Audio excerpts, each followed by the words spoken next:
ডাঙৰীয়া, বিভাগৰ মুখ্য অভিযন্তা বিভূতি শইকীয়া ডাঙৰীয়া, আমাৰ মাজত উপস্থিত নলবাৰী জিলা পৰিষদৰ সভাপতি মৃদুল ডেকা ডাঙৰীয়া, নলবাৰী জিলা ভাৰতীয় জনতা পাৰ্টিৰ সভাপতি বন্দীপ ডেকা ডাঙৰীয়া, আজিৰ সভাত উপস্থিত নলবাৰীবাসী ৰাইজ, সুধীবৃন্দ, আইসকল আৰু যুৱক যুৱতী বন্ধু বান্ধৱীসকল, স্বাভাৱিকভাৱে নলবাৰীৰ উন্নয়নৰ যি নতুন দিগন্ত আৰম্ভ হৈছে, তাত আজি এটা আৰু অতি সুন্দৰ মাইলৰ খুঁটা আমি স্থাপন কৰাৰ বাবে আজি আগবাঢ়িছো।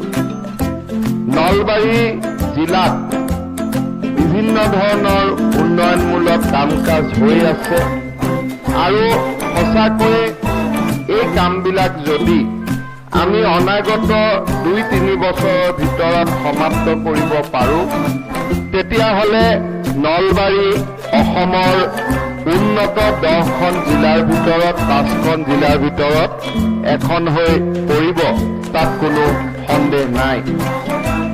মই গৌৰৱ অনুভৱ কৰোঁ যে আজি নলবাৰীৰ উন্নয়নে যিটো পৰ্যায় পাইছেগৈ, তেনেকুৱা এটা উন্নয়নৰ পৰ্যায় দেখা পাম বুলি আজিৰ পৰা 10 বছৰ আগত কোনো হয়তো ৰাইজেই চিন্তা কৰিব পৰা নাছিল।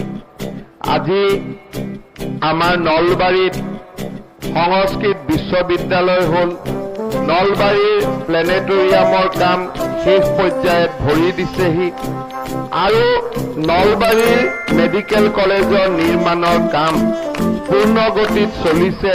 2020 চনৰ শেষৰ ফালে আমি এই নিৰ্মাণৰ কাম সমাপ্ত কৰাৰ দিশতো আমি আগবাঢ়িছো।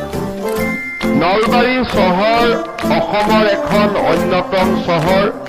বৌদ্ধিকভাৱে আমাৰ যি পৰিচয়, সেইটো সমগ্ৰ অসমবাসী ৰাইজে স্বীকাৰ কৰি আহিছে। নলবাৰীৰ বৰ্ণাঢ্য সংস্কৃতি, বৌদ্ধিক চিন্তাই অসমৰ বহুতৰ বাবে প্ৰেৰণাৰ প্ৰতীক। নলবাৰীয়ে অসমক যিমান মানৱ সম্পদৰ